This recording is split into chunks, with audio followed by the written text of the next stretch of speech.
का जो प्रॉब्लम अभी ना बेटे आफ्टर रमज़ान था, तो रमज़ान में थोड़ा सा ये हम लोग तमाम लोगों ने मीटिंग की थी, और जो 5000 kV का जो ट्रांसफार्मर जो होने के बाद, उसके बाद थोड़ा सा ये प्रॉब्लम काफ़ी, रमज़ान में उतना प्रॉब्लम हम लोग को नहीं होता, बट आफ्टर रमज़ान अभी फ्रॉम लास्ट 1 मंथ जो करंट का जो प्रॉब्लम है वो बहुत बहुत ज़्यादा, तो बिकॉज प्रॉब्लम अभी ये थर्ड टाइम ऑलमोस्ट हुआ है अभी 1 महीने के अंदर, जो करंट फ्लक्चुएट होने की वजह से, फ्लक्चुएशन की वजह से, जो बिकॉज ऑफ द फ्लक्चुएशन जो प्रॉब्लम्स यहाँ पे ये होने की वजह से आपका वो जितना अपना इलेक्ट्रिकल गुड्स है वो जितना जो है वो खराब, इवन मेरे घर में भी पूरा एक साथ से, जैसे मैं 15 डेज पे अपना साले में इसको आपको बता रहा हूँ एग्जाम्पल, मेरे घर में तो मेरा वाटर मोटर मोर देन 65% मेरा जो है इलेक्ट्रिसिटी, मेरा पूरा लाइट्स एंड मेरा फ्रिज घर का तो फैन सब चला गया, इन्वर्टर पूरा चला गया, more than 1 lakh something loss I think. बाकी लोगों का भी बहुत ज़्यादा, इवन बिफोर यस्टरडे उसमें भी जो फ्लक्चुएट होने की वजह से तो करंट इसमें भी जो बहुत सारे लोगों का so many complaints already we have received in our office, और लोगों का बहुत ज़्यादा, किसी का ये किसी का बहुत ज़्यादा नुकसान हुआ है। अभी बहुत सी भी चीज़ें हैं इलेक्ट्रिसिटी के सिलसिले में, जैसे तो इनको पब्लिक का ग्रीवेंसेस को लेकर के मतलब आपसे तमाम, इसीलिए हमने वीडियो कॉल आल्सो अगर मीडिया पीपल आल्सो, वो लोग इसको जो है आपकी तरफ से जो भी इस सिलसिले में जो भी आप नोटिफिकेशन देंगे या जो कुछ आप इस सिलसिले में ये बातें भी वो पब्लिक के पास थोड़ा सा जाना चाहिए, बल्कि I think that's I mean around 50 लोग जो है तंजीम में जमा हुए लोग, क्या उन्होंने ग्रीवेंसेस पूरा बताया कि गर्मी है उसको तो छोड़ दीजिए, वो सडन जो है करंट उसका जाना, और उसके लेकिन जो नुकसान जो हुआ है इसकी वजह से तो ये बहुत ज़्यादा है। I think that is I mean खास करके पर्टिकुलरली वो दोस्त वो और बहुत ज़्यादा जो लोग फाइनेंशियली वीक हैं, थोड़ा सा पुअर बैकग्राउंड से आते हैं, गरीब लोग हैं बेचारे, आपको पता है वो लोग एक फ्रिज लाते हैं तो इंस्टॉलमेंट पे जो है वो लोग 1-1 साल तक भरते हैं, उसका मंथली जो है उसमें इंस्टॉलमेंट पे ला करके जो है 3000-4000 भर करके बेचारे साल 1.5 साल 2 साल तक, कितने लोगों का इस तरह जो है तो ये सब सामान जो है इलेक्ट्रिकल आपका इलेक्ट्रॉनिक जो है वो सब खराब हुआ है, तो इसीलिए ऐसा हो रहा है, और ये रिपीटेडली हो रहा है। I think this before yesterday ये तीसरी मरतबा हुआ है। अच्छा, ये 2-3 कंसर्न्स हैं आपको ओवर, मैं समझता हूँ ये ओवर सप्लाई की वजह से आपको शेडिंग करना पड़ता है, लेकिन ये इरेगुलर और स्पोरेडिक शेडिंग की आपको क्या ज़रूरत पड़ती है? अगर भी शेडिंग भी करना है तो एक फिक्स टाइम रखिए, पहले कैसा आप वेडनेसडे में रखते थे, एक रेगुलर शेडिंग है, आपको अभी वो ओवर सप्लाई हो गया है, आपको ये नहीं है, डिमांड बढ़ गया है, इसलिए शेडिंग करना पड़ता है, वो अंडरस्टैंडेबल है। लेकिन ये जो आप इन्होंने जो आपने हमारे जनरल सेक्रेटरी ने जो ये प्रॉब्लम आपको इशू किया, ये just because of your sporadic shedding जो अभी आ गई, अभी गई, अभी गई, अभी गई, अभी गई, ये तो होना ही नहीं चाहिए। आप फिक्स टाइम रख लीजिए डेली भी, अभी आधा घंटा 1 घंटा करना है 1 घंटा कीजिए, लेकिन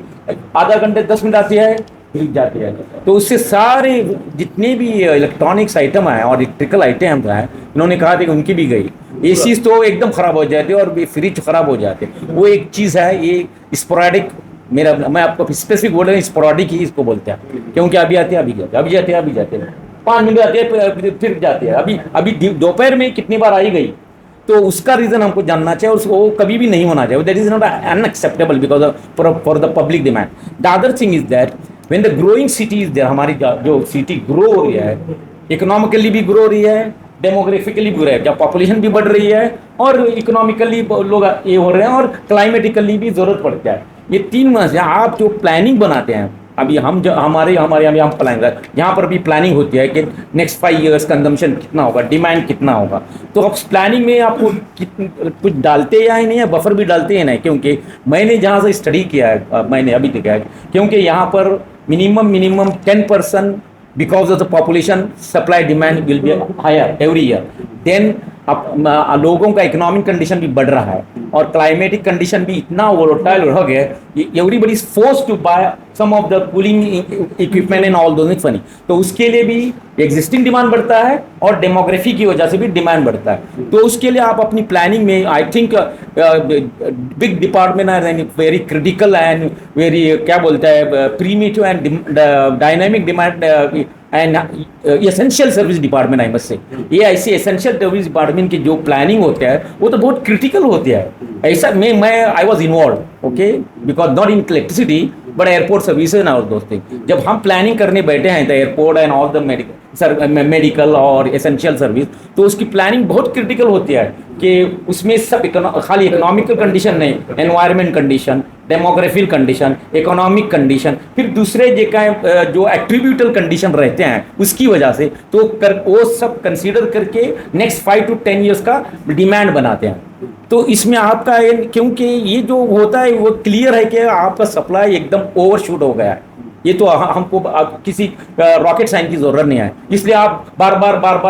फटफट निकालते हैं, लेकिन that is causing the most damages and most destructive effect on all of us, not only poor section but the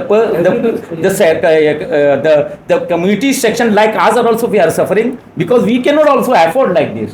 And that the other thing is my concern is there because of this sporadic section your meters are all not calibrated well to give you my concern is accurate reading also because what is happening in the bill is also fluctuating like anything. Last year my bill was 7,500, now all of a sudden 12,500, 13,000. How can it be jump? Can anybody explain? Some explanation is there. We are running ACs and all those things, but that should not dramatically make it double. Now this month again I am expecting because the fluctuation makes your digital computer or digital meter to read it very difficult. Sometimes it goes up, sometimes it comes up. So this is the thing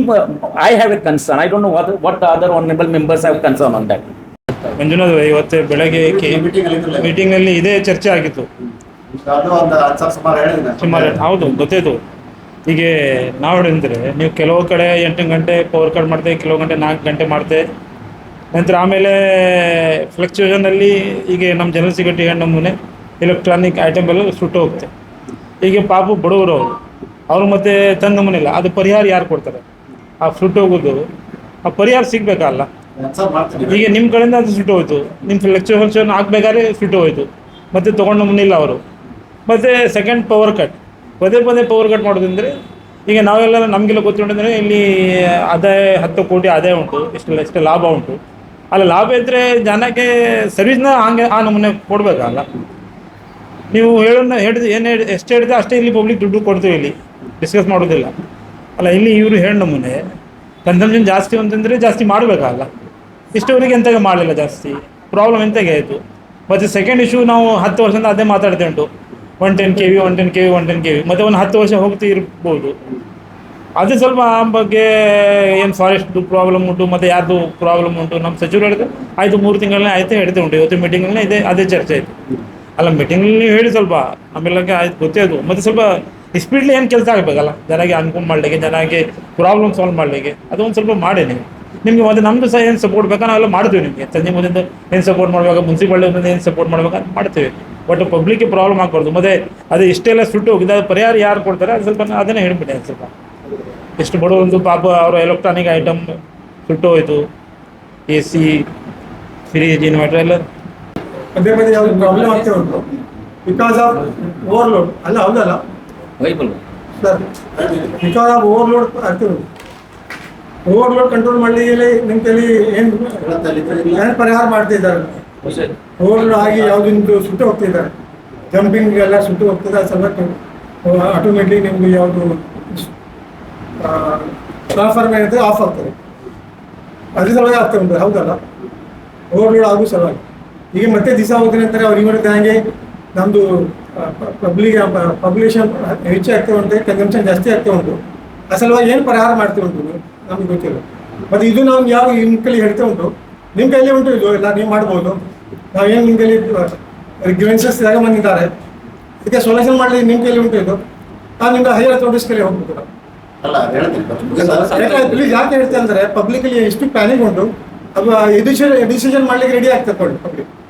public ಮತ್ತೆ edition ಆಗ್ತಾರೆ public ರಸ್ತೆ ಮೇಲೆ ಬಂದರೆ ಅದೇ ನಾವೇ ಹೇಳ್ತಾರೆ ನಿಮ್ಮ ಕೈಲಿ ಆಗಲಿಲ್ಲ ಆದರೆ ನೀವು ಹೈಯರ್ ಅಥಾರಿಟೀಸ್ ಇಲ್ಲಿ ಕಾಲ್ ಮಾಡಿದ್ರೆ ಭಾಳ ಒಳ್ಳೆ ಕಾರಣ ಅವ್ರಿಗೆ ನಾವು ಡೈರೆಕ್ಟ್ ಡಿಸ್ಕಸ್ ಮಾಡ್ಬೋದು ಯಾವ ಪ್ರಾಬ್ಲಮ್ ಉಂಟು ಅವ್ರಿಗೆ ಡೈರೆಕ್ಟ್ ಡಿಸ್ಕಸ್ ಮಾಡ್ಬೋದು ನಿಮ್ಮ ಕೈಲಿ ಹೇಳಿ ಮತ್ತೆ ನೀವು ಅವ್ರಿಗೆ ಹೇಳಿದ್ರೆ ಅಷ್ಟು ಸರ್ ಅವ್ರಿಗೆ ಸಮಾಧಾನ ಆಗುವುದಿಲ್ಲ ಅದೇ ಸರ್ ಹೈಯರ್ ನಾವು our demand is to call your higher authorities we discuss with you ಏನು ಪರಿಹಾರ ಏನು ಮಾಡಬೇಕು ಅಂತ ಅವ್ರಿಗೆ ಹೇಳಿದ್ರೆ ಒಳ್ಳೆ ಯಾಕೆಂದ್ರೆ ಇದು ಪದೇ ಆಗ್ತಾ ಉಂಟು ಒಂದು ಸರ್ತಿ 2 ಸರ್ತಿ ಅಲ್ಲ ಪದೇ ಆಗ್ತಾ ಉಂಟು ನೀವು ನಮ್ಮ ಗ್ರೀವೆನ್ಸ್ ನೋಡ್ತೇವೆ ಪಬ್ಲಿಕ್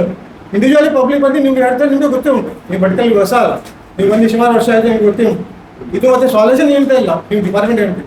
ನಮ್ದು ಕಲೆಕ್ಷನ್ ಎಷ್ಟು ದೊಡ್ಡ ಆಗ್ತಾ ಉಂಟು ಅದಕ್ಕೆ ಸಲುವಾಗಿ ನಿಮಗೆ ಸರ್ವಿಸ್ ಕೊಡ್ತಾ ಇಲ್ಲ ನೀವು ಅಷ್ಟು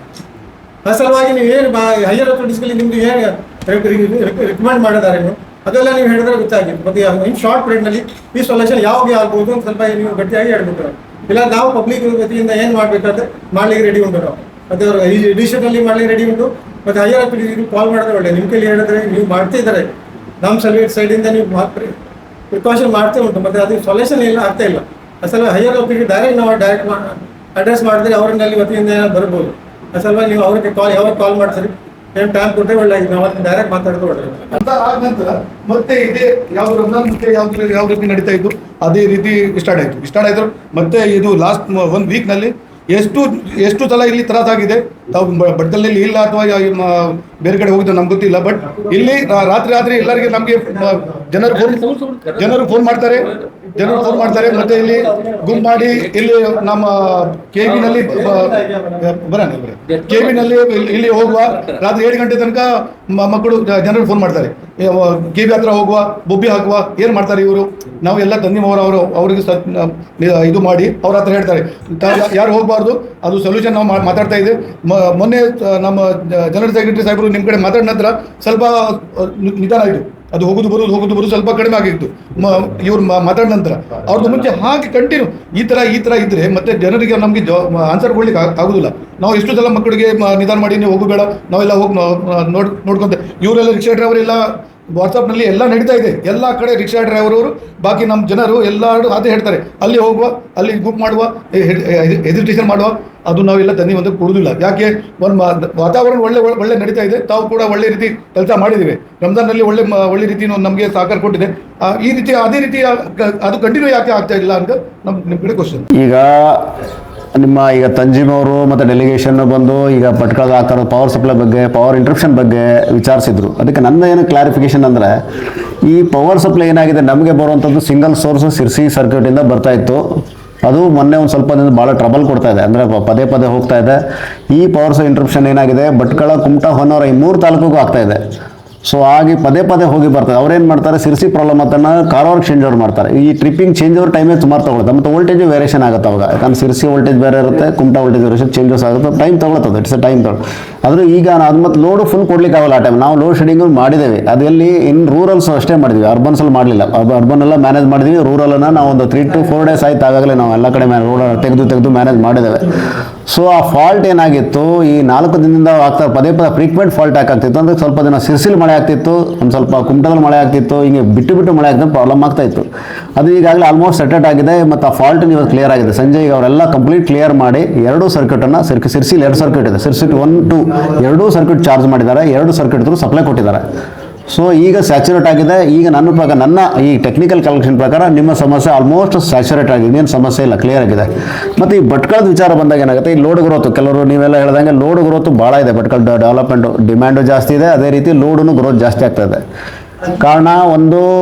ಮನೆಗಳು ಜಾಸ್ತಿ ಆಗ್ತದೆ ಮತ್ತು ಹೀಟು ಜಾಸ್ತಿ ಆಗಿದೆ ಈ ಸಲ AC ಜಾಸ್ತಿ ಪರ್ಚೇಸ್ ಆಗಿರ್ಬೋದು ಸೊ ಲೋಡ್ ಜಾಸ್ತಿ ಆಗಿದೆ ಸೊ ಇದಕ್ಕೆ ಏನು ಪರ್ಮನೆಂಟ್ ಸೊಲ್ಯೂಷನ್ನು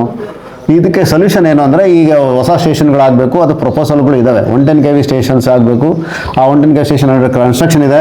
ಆ ಕನ್ಸ್ಟ್ರಕ್ಷನ್ ಆಗೋದು ಚಾಲೂ ಆಯಿತು ಅಂದರೆ ನಿಮ್ಮ ಭಟ್ಕಳದ ಒಂದು ಲೋಡ್ ಮ್ಯಾನೇಜ್ ಆಗ್ತದೆ ಇನ್ನು ಇಂಟ್ರಪ್ಷನ್ ತಪ್ಪಿಸ್ಬೇಕು ಅಂದರೆ ಏನಾಗಬೇಕು ಬೈಂದೂರಿಂದ ಒಂದು ಸ್ಟೇಷನ್ ಮಾಡಬೇಕು ಅದು ಲಿಂಕ್ ಅದು ಅಂಡರ್ ಪ್ರೋಸೆಸ್ ಇದೆ ಅವೆರಡು ಆದರೆ ಆಗುತ್ತೆ ಇದು ಫಾರೆಸ್ಟ್ ಕ್ಲಿಯರೆನ್ಸು ಕೆಲವೆಲ್ಲ ರೀಸನ್ಸಿಂದ ಲೆಂತಿ ಟೈಮ್ ಅರೌಂಡ್ ಒಂದು 16 years ಆಯ್ತು ಈ ಪ್ರಪೋಸಲ್ 15 years ತೊಗೊಂಡಿದೆ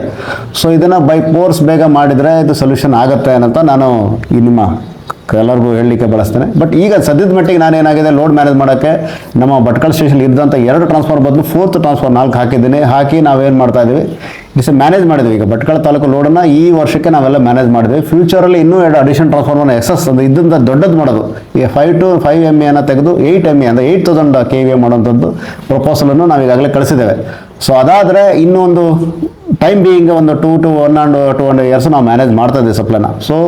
ಆದರೂ ಇವೆಲ್ಲದಕ್ಕೂ ಪರ್ಮನೆಂಟ್ ಸೊಲ್ಯೂಷನ್ ಅಂದರೆ 2 ಸ್ಟೇಷನ್ ಆಗಬೇಕು, ಒಂದು 110 KV ಭಟ್ಕಳದಲ್ಲಿ ಆಗಬೇಕು, ಒಂದು ಬೈಂದೂರಲ್ಲಾಗಿ ಲಿಂಕ್ ಆದರೆ ನಿಮ್ಮ ಭಟ್ಕಳ ಪ್ರಾಬ್ಲಮ್ ಸಾಲ್ವ್ ಆಗ್ತದೆ ಸರ್.